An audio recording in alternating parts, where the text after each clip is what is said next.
back, and I would like to talk about maybe things other than the presidential election at hand this coming Tuesday, but deeply, deeply a political issue. Just the same. When COVID hit this past year, I mean, pretty much became a global pandemic. I mean, pretty much most of the world.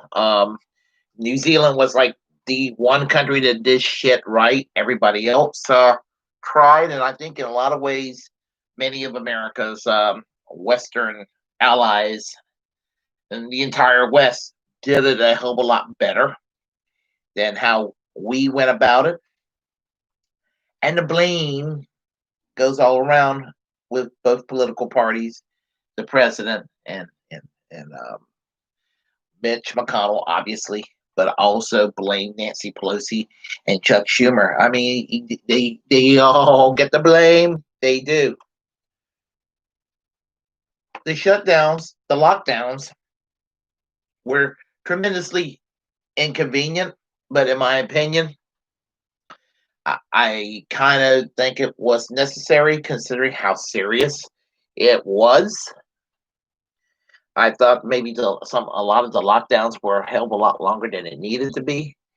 And I personally do not think we're going to go back to lockdowns. I mean, I could be wrong, but I don't know if the economy can survive another lockdown. It's amazing that we're no worse than what we are. I don't like wearing a mask, and I admit that the very first couple of months, although I didn't take it seriously at first, and I started walking around brave, March, April, May, somewhere around early June, between late May and early June, I started to get into the habit of wearing a mask and be like, shit, this thing is kind of serious. So, and I pretty much wear my mask about 95% of the time when I go out somewhere. And I think that, and I'm kind of perplexed and divided whether we ought to have mandated universal mask, making sure everybody wear a mask. Because there is a side of me, there is a kind of a libertarian side of me saying, well, individuals have a right to do what they need to do, and we should not interfere against another person. So I mean, I'm kind of in conflict with it, but I am going to err on the side of it's just common sense to wear the mask. Yeah, I think that there's more good that comes out of wearing a mask than not wearing a mask. And I don't like wearing a mask. I hate wearing a mask. It drives me nuts to wear a mask sometimes. The cover my face, it is inconvenient as hell, and there's no doubt about it. Well, I mean, when it came down to closing gyms, I thought that closing the gyms down was the most stupid thing because, people need to work out for their own self improvement.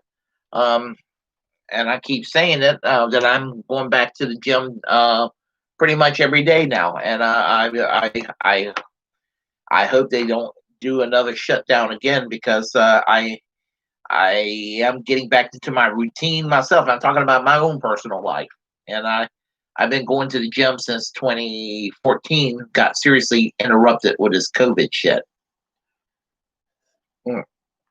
Closing down the bars again. Originally, but it was temporarily justified. I think that people who socially distance themselves is fine. It's all good. Just exercise common sense. I feel more safe in restaurants than I've ever felt because where an area where I do think that people should be mandated to wear a mask is when they're cooking. People are prepping food.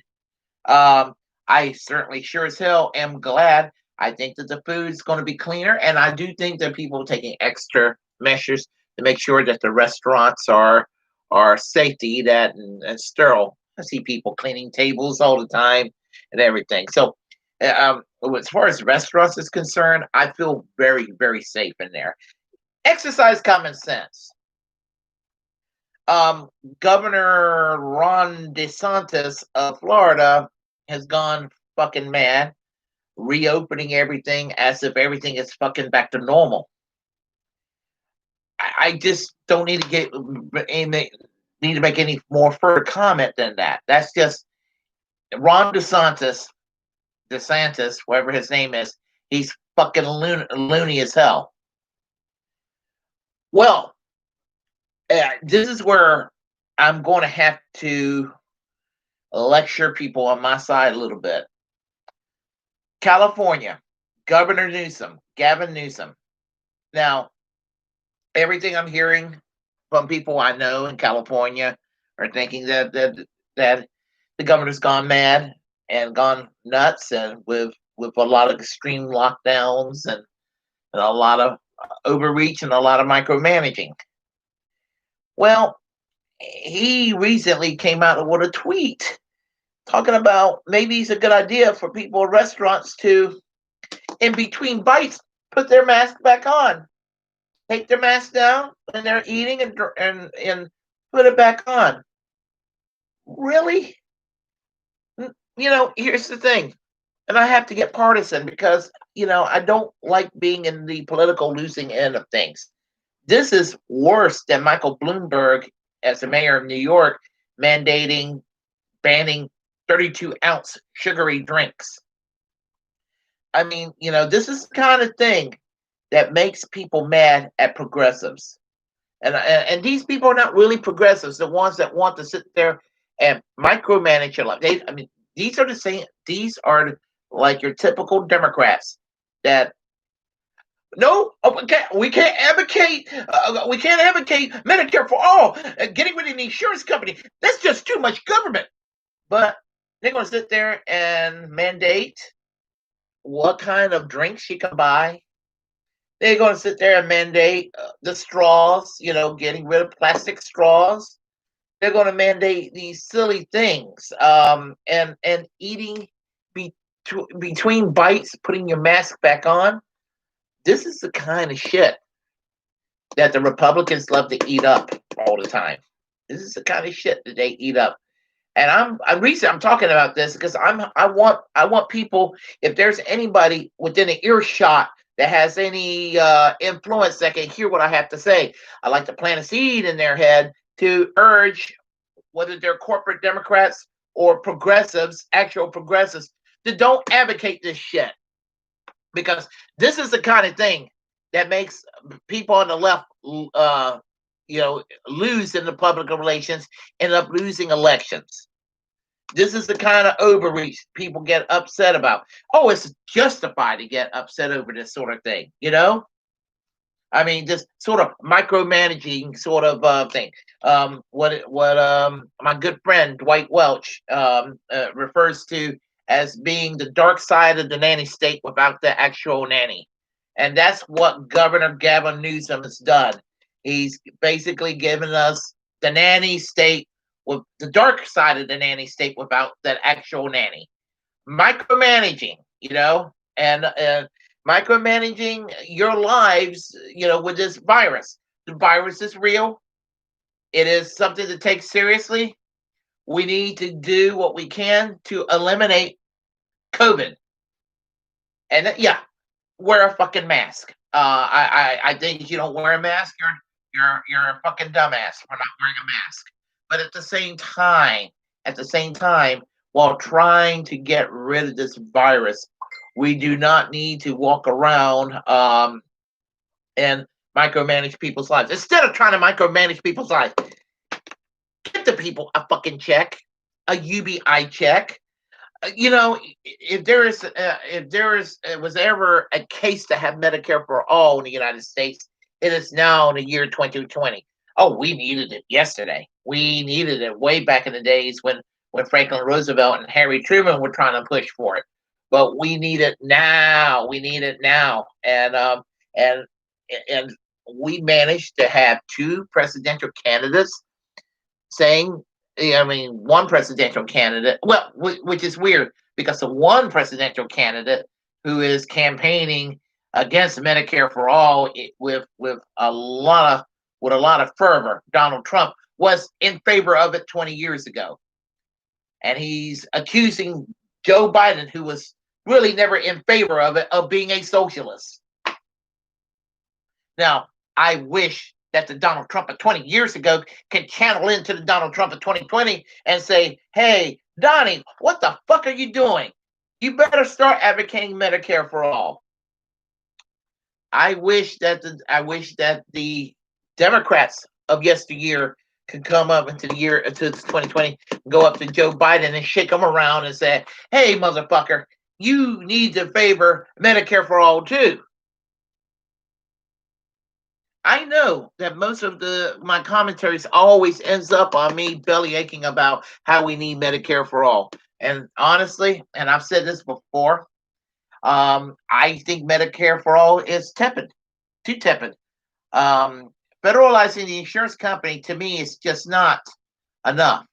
I'm for nationalization of the insurance companies, but there's going to be you still got too much profit in the medical system, and you're not really going to go and lower the cost of medical care in significant ways, which those dollars can be directed and allocated toward patients that needs care. The best way to go about this is to follow the British example, the National Health Service. And I know I talk about that quite a bit, but it is what we need to do.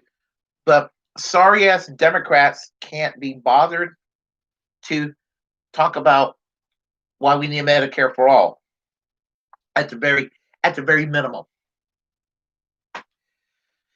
But this is what's going to continue.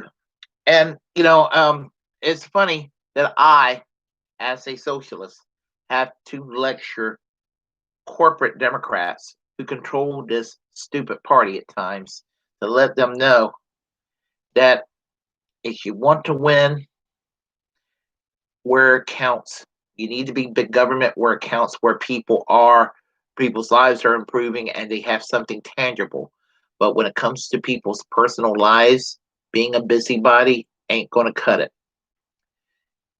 You need to put in a moderate amount of selective libertarianism, social libertarianism, civil libertarianism, individualism. That's what needs to be done. And if the Democrats can't operate that good balance between the two like they used to be pretty good about that sort of thing. If they can't do it that way, what's the use to have a Democratic Party? Now, I know it sounds like I'm shitting on the Democrats. Believe me, I got plenty to criticize the Republican Party about. I got plenty to criticize the Republican Party about. There's being a Republican and supporting the Republicans, to me, is a non-starter. Democrats, what the fuck are you doing?